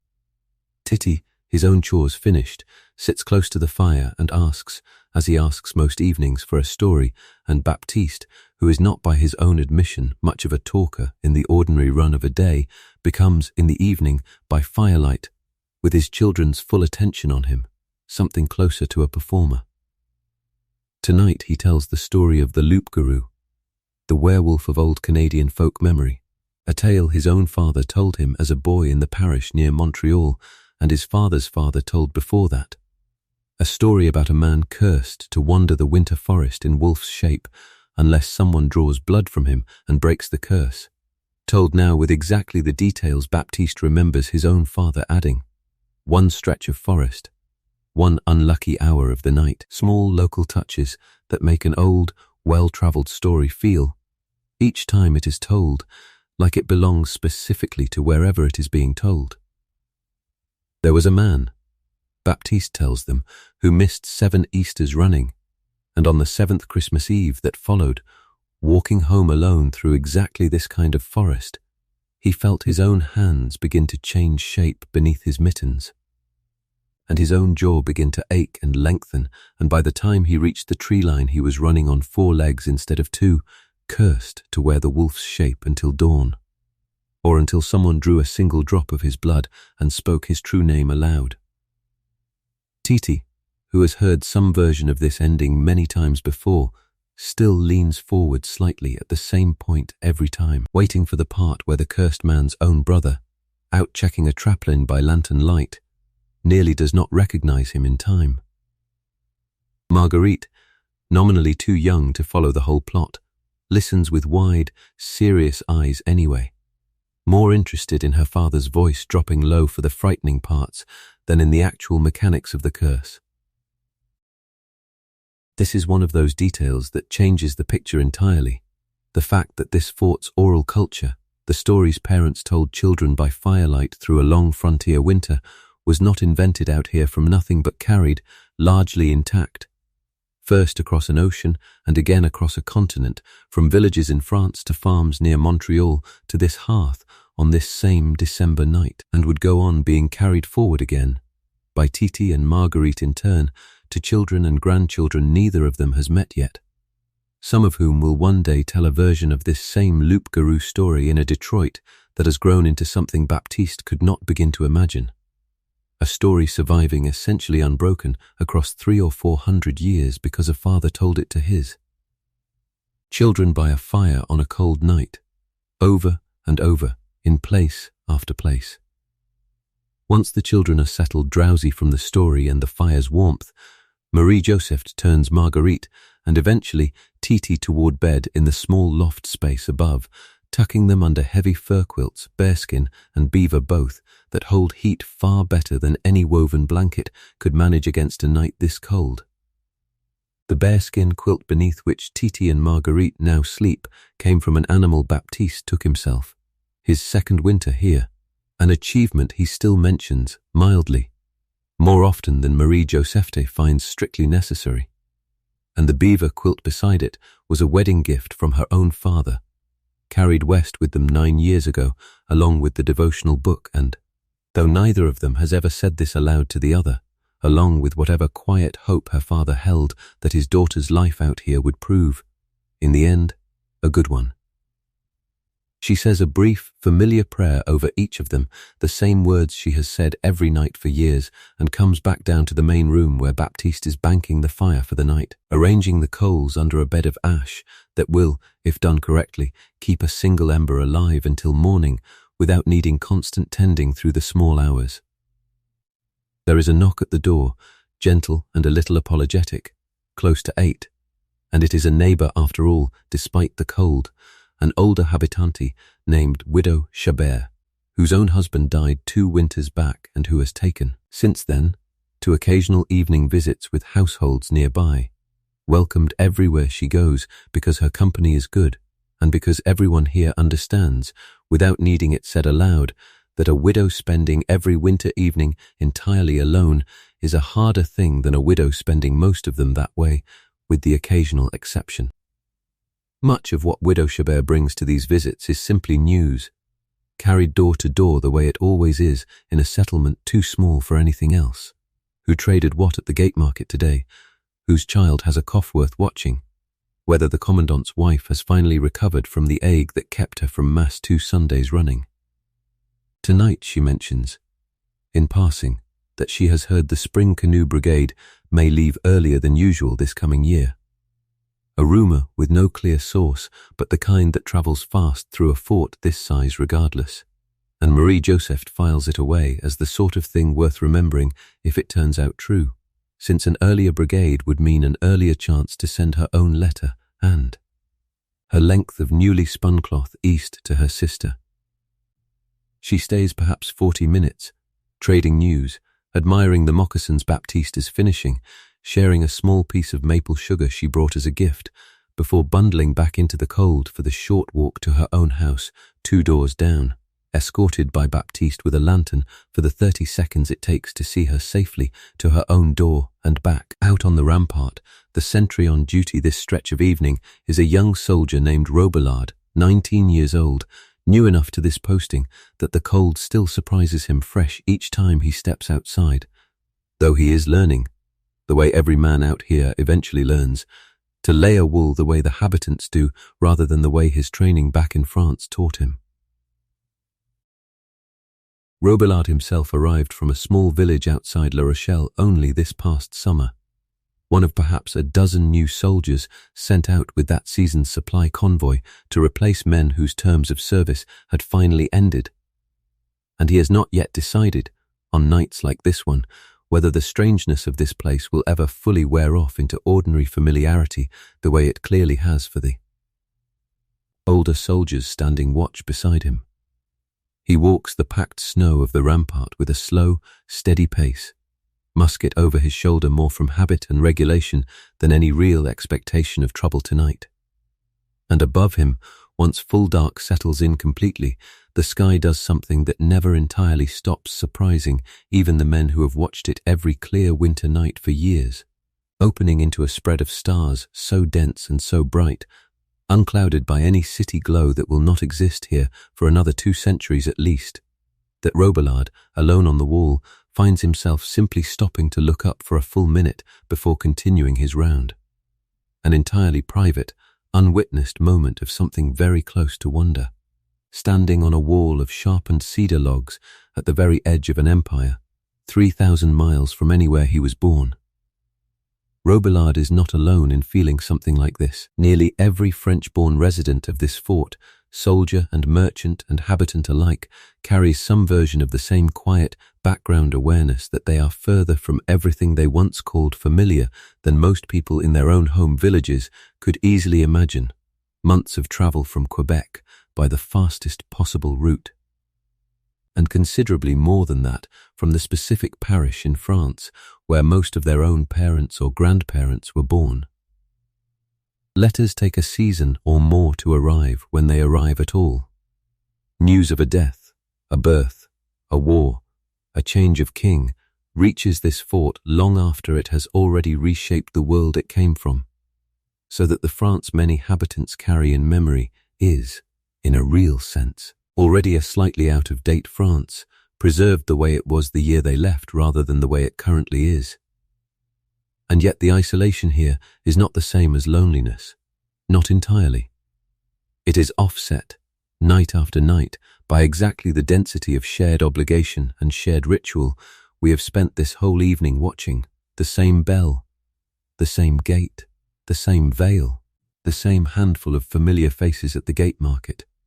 A small enough world that everyone in it is, in some sense, known. Baptiste and Marie-Joseph do not spend their nights aching for France. They spend them, mostly, simply living the life in front of them, and it is really only in a rare unguarded moment, a sentry alone under a spread of stars, a woman humming a lullaby with no remembered words, that the sheer distance of this place from anywhere else briefly surfaces into something like feeling before submerging again beneath the next day's ordinary demands. Back inside the Cardinal house, the fire banked, the children asleep, Baptiste and Marie-Joseph have perhaps half an hour of genuine private quiet before their own sleep, the one stretch of the day belonging entirely to the two of them rather than to any child or chore or obligation. Tonight this quiet time is spent mostly in comfortable silence, Marie-Joseph finishing the last stitches on Titi's stocking, Baptiste simply sitting near the last of the fire's warmth, with the stillness of a man whose hands, worked hard all day, have finally been given permission to stop. At one point, Marie-Joseph hums, quietly, almost without noticing she is doing it, a fragment of an old lullaby her own mother sang. A tune with no fixed words attached to it anymore in her own memory, just a shape of notes that carries some comfort she could not fully explain if asked, and Baptiste, listening, recognizes it. Or thinks he does. From some evening years ago, before either of them left the parish near Montreal, though neither of them says anything about it, the moment passing the way small, unremarked moments of tenderness pass in a marriage built more on steady daily companionship than on any expressed sentiment.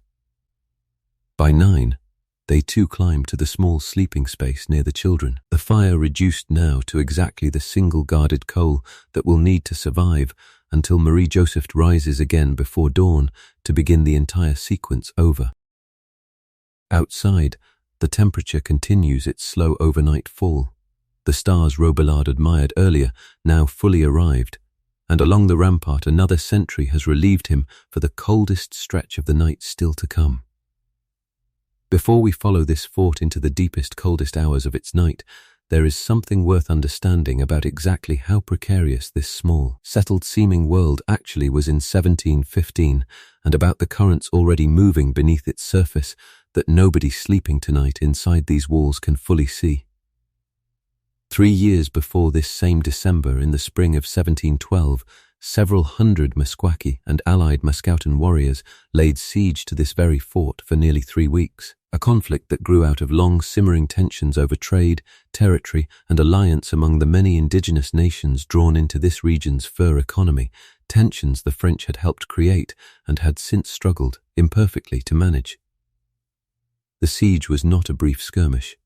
Several hundred Meskwaki and Mascoutan families, women and children among the warriors, encamped directly outside this fort's walls for close to 3 weeks, digging their own trenches within sight of the palisade. And the fighting that followed was close, exhausting, and truly uncertain in its outcome for days at a stretch. Resolved finally only when the allied Wyandot, Odoa, Potawatomi, and other warriors arriving to relieve the fort managed to trap the besieging force in turn, ending the siege in a bloody rout rather than any negotiated peace.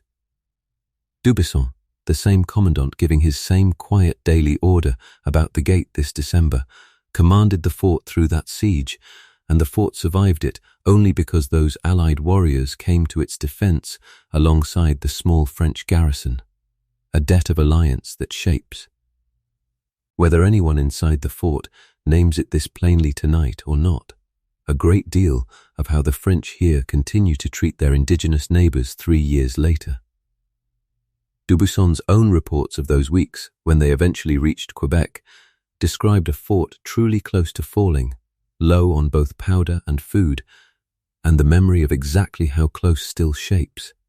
This December, the tone of near everyone who lived through it, including several of the older soldiers Robillard now serves alongside on the rampart. The Meskwaki, whom the French call the Renards, remain, this December, an unresolved threat somewhere out past the edge of what anyone here can see from the rampart, and within another year a new expedition will march to try to settle that conflict once and for all, an expedition that will succeed only partially and will not, in fact, end the wider Fox Wars for nearly another decade and a half. This is worth pausing over, because it corrects a common assumption about what frontier isolation actually meant. We tend to imagine a fort like this one as cut off, a lone point of light against an undifferentiated wilderness. The truth is closer to the opposite. Fort Pontchartrain sat, in 1715, at the intersection of a deeply tangled web of alliances, rivalries, and trade relationships stretching from Quebec and Montreal in the east to nations hundreds of miles to the west, all of it entangled further with a much larger and slower-moving contest between the French and British empires for control of the fur trade and the alliances that made it possible.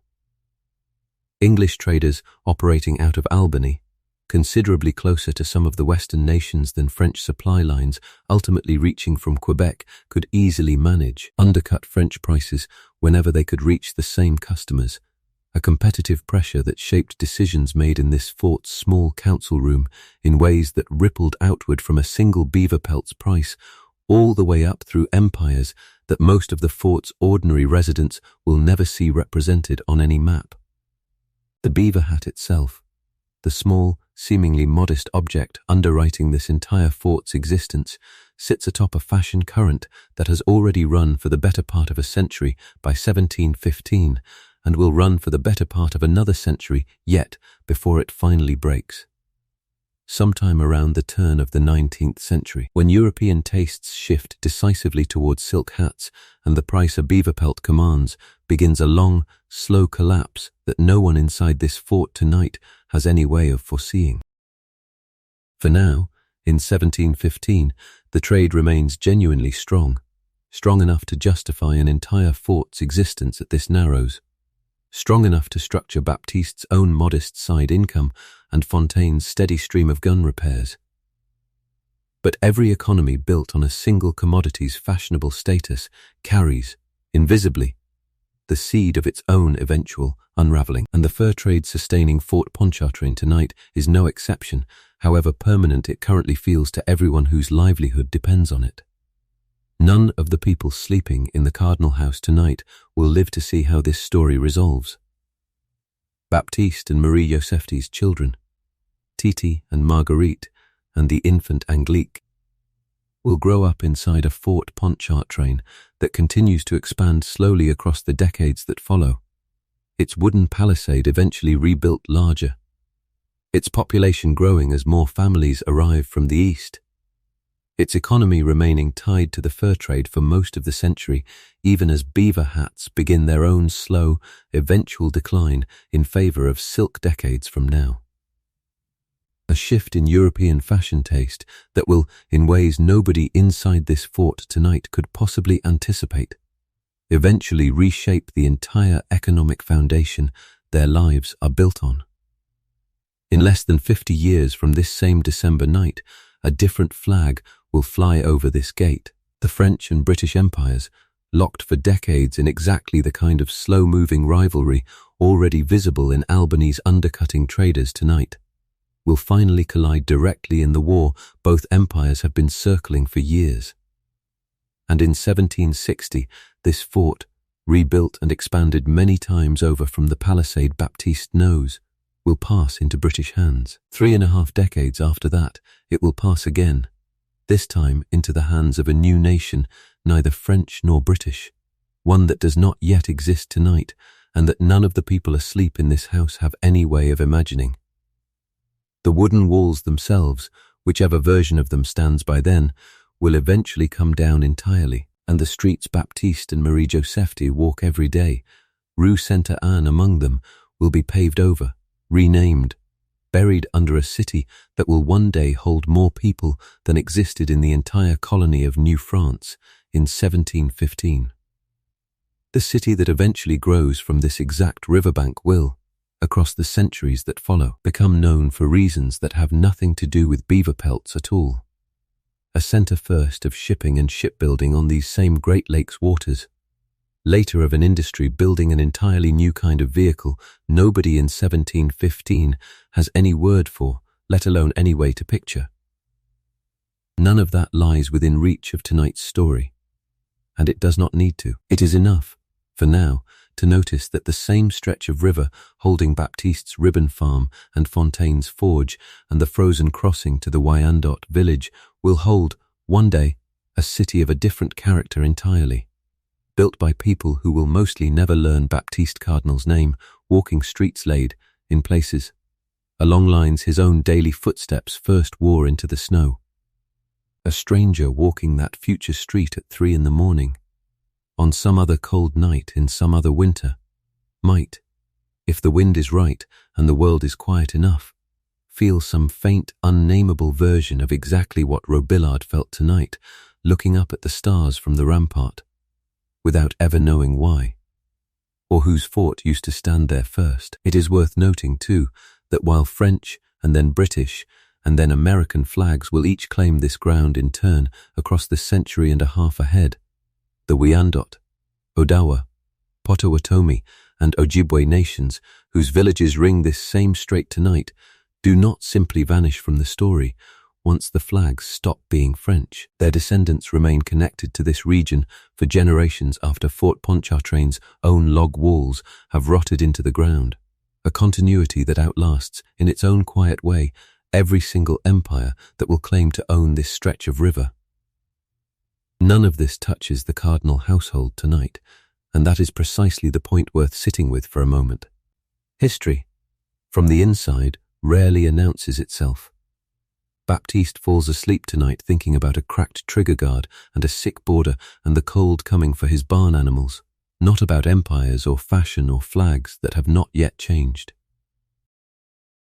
Marie Josephti's last waking thought is probably some small unfinished piece of the day's mending or the baby's slightly unsettled breathing, not about the slow tectonic grinding of two empires that will, in her children's own lifetimes, eventually reshape everything about the world this fort sits inside. This is how nearly everyone experiences the history they are living through, as a sequence of ordinary, unremarkable days, rather than as the sweep later historians will eventually draw across those same days from a distance neither Baptiste nor Marie Josephti will ever have. And there is something quietly worth holding on to in that, rather than something to mourn. The fort will change. The flag will change. The very shape of the river's edge, the exact log walls Baptiste helped shore up 2 summers ago, none of it will survive intact into whatever comes after. But a father telling his son a story about a loup-garou by firelight, a mother humming a half-remembered tune while she mends a stocking, a family trading wool for corn with a neighbor across a frozen river. These small, specific, repeated human acts are the actual substance of what a life here was, regardless of which empire's paperwork eventually claimed the ground it happened on, and they survived, in their own quiet way, far longer than any flag has. Let us return now to the last hours of this night, while the fort still belongs, in every way that matters to the people living inside it, entirely to itself. Step back now, for a moment, from this single December night and look at the whole shape of the day we have just spent inside Fort Pontchartrain, because a few patterns emerge from it that reach well beyond this one household, this one fort, even this one century. The first pattern is the sheer density of obligation running through every hour we have watched, from the moment Marie Joseph rose in the dark to coax a single coal back into flame, through Baptiste's hours at the forge, through the schoolroom and the market and the mending basket and the evening story. Almost no portion of this day belonged purely to rest or purely to choice. Even the veil, the evening gathering that looks, from a modern armchair, like leisure, turns out on close inspection to be its own quieter register of labor, spinning and mending done by firelight rather than daylight. Even sleep itself, when it finally comes each night, arrives already rationed by how much wood remains for the coldest hours still ahead. We tend to imagine frontier life as somehow freer than crowded city or courtly life back in France, less bound by obligation, and there is a kind of truth in that, especially for a man like Baptiste, who answers to no landlord and holds his own ground outright. But the obligations here are simply different, dictated by cold and season and survival rather than by rent or rank, no less constant for being self-imposed by circumstance rather than imposed by another person's will.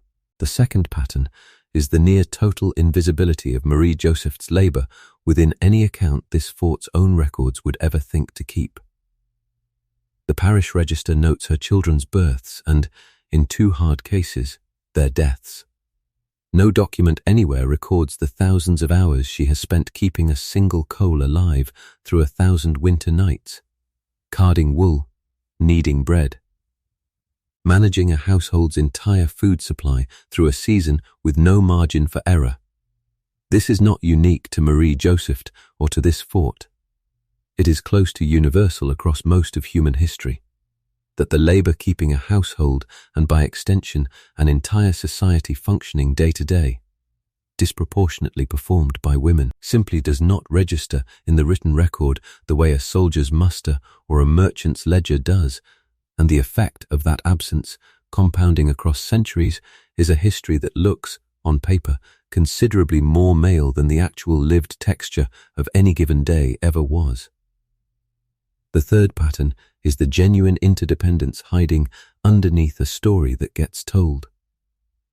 Almost by default, as one of European self-reliance pushing back a wilderness. Fort Pontchartrain did not survive its first 14 years through French grit alone. It survived because of corn and fish traded at the gate market, because of moccasins and herbal remedies learned from Wyandot and Odawa and Potawatomi neighbors, because indigenous allies fought and died defending this fort during the siege 3 years before, because an entire working relationship of mutual, if unequal, benefit made daily life here possible in ways the fort's own official records, focused on French administration and French commerce, consistently undercount. Even the modest luxuries this fort enjoys, maple sugar traded across the ice, smoked whitefish shared at an evening fire, arrive here only because that same underlying relationship holds. The frontier myth of a lone family carving a life out of untouched wilderness through pure self-sufficiency was never true here, and was likely never fully true anywhere it gets told. The fourth pattern sits inside the fort's small but real hierarchy, and inside the uncomfortable fact, named plainly earlier tonight and worth naming again now, that this same cooperative, interdependent society also held people in bondage. A community can be genuinely warm, resourceful, and admirable in the daily courage and skill it took simply to survive a Canadian winter this far from anywhere, and still be built, in part, on an injustice its own residents mostly did not question, because the assumptions of their era simply did not offer them the vocabulary to question it the way we would today. Holding both of those truths together, the warmth and the wrong, without letting either one erase the other, is closer to honest history than any version that picks only the comfortable half. The fifth pattern, and perhaps the quietest one, is the fragility of what feels, from the inside, entirely permanent. Baptiste and Marie Joseph experienced this fort, this life, these walls as simply the world, solid and continuing, the way most of us experience our own present moment as more stable and more permanent than it actually is. The gate closes at the same hour tonight it closed last night and will close tomorrow. The bell rings the same Angelus. And yet everything about this specific world, the fort's exact shape, the flag over its gate, the language spoken in its streets, the very location of its buried log foundations will be gone or transformed within a lifetime or two of Titi and Marguerite's own children. What survives, when we look honestly at what actually carries forward from a night like this one, is rarely the institution or the empire. It is closer to the loup-garou story Baptiste told his children tonight, the shape of a lullaby, a recipe for pea soup, a habit of trading fairly with a neighbor across a river, small human patterns that outlast the walls built to contain them. A sixth pattern, easy to miss because it operates so quietly, is the gap between capability and permission running through nearly everyone we have met tonight. The Wyandot, Odawa, and Potawatomi warriors whose intervention alone saved this fort during the siege 3 years ago possess, in that moment, decisive military capability, without which Fort Pontchartrain simply ceases to exist. And yet they hold no formal seat in the small French council that governs the fort's daily affairs. Marie Joseph reads more fluently than her own husband and manages the household's entire practical economy with real skill and real judgment. And yet no legal document in this colony would ever record her as its head. Fontaine, 61 years old and quietly training Baptiste in finer work than a helper strictly requires, holds decades of accumulated skill that keeps this entire fort's tools and weapons functioning, and yet remains, in the fort's formal hierarchy, simply a tradesman, ranked well below officers who could not shoe a single horse between them. Capability, again and again tonight, has proven itself the real, load-bearing structure underneath this fort's survival. Formal permission and formal rank, distributed along entirely different lines, rest on top of that structure like a second thinner layer that gets most of the credit anyway. None of the 6 patterns we have just named would have seemed like patterns at all to Baptiste or Marie-Joseph themselves. Living, as they were, simply their own single Tuesday, rather than any kind of representative case study. That gap between how a life feels while it is being lived and how it looks once enough distance has opened up around it to see its shape clearly, is itself worth sitting with for a moment, because it applies just as fully to whichever ordinary day you yourself lived earlier today as it does to this one from 3 centuries back. Somewhere, someday, someone examining today with the same patient attention we have just given 1715 would likely find its own quiet patterns too, invisible to you right now for the same simple reason Baptiste's patterns were invisible to him. Taken together, these patterns describe something larger than one family's Tuesday in December of 1715. They describe how most ordinary lives, in most centuries, actually get lived. Dense with unglamorous obligation, quietly dependent on labor that goes unrecorded, entangled with neighbors in ways official histories tend to flatten, built on foundations that mix real cooperation with real injustice, and far more fragile, structurally, than anyone living inside them that day could afford to notice. Baptiste Cardinal never once, in his entire life, thought of himself as living through history. He thought of himself as tending a fire, mending a hinge, feeding his family through a hard season. That, it turns out, is what history actually is, almost all of the time, for almost everyone who has ever lived it. If there is a single thread joining Baptiste's forge work to Marie-Joseph's spinning wheel to Kitschy's basket of corn, to the century's small private wonder under a spread of winter stars, it is simply this, that an ordinary day, examined closely enough, always turns out to contain the whole of a life, and a life, examined closely enough, always turns out to contain the whole of an era. It is past 4 in the morning now, in the story, and the fire in the Cardinal house has burned down to almost nothing, a faint red memory of itself under a careful bank of ash, exactly the coal Marie-Joseph will need in less than 2 hours to begin the entire sequence again. The house holds 5 sleepers tonight, Baptiste and Marie-Joseph in their bed, Titi and Marguerite curled under their heavy fur quilt in the loft, the baby Angelique in her cradle near where the fire's last warmth still reaches, and upstairs, in his own small corner, Tien, breathing a little easier tonight than he did at yesterday's supper, though Marie-Joseph's private watchfulness over him will not fully ease for another day or 2 yet. Outside, the fort sleeps with them.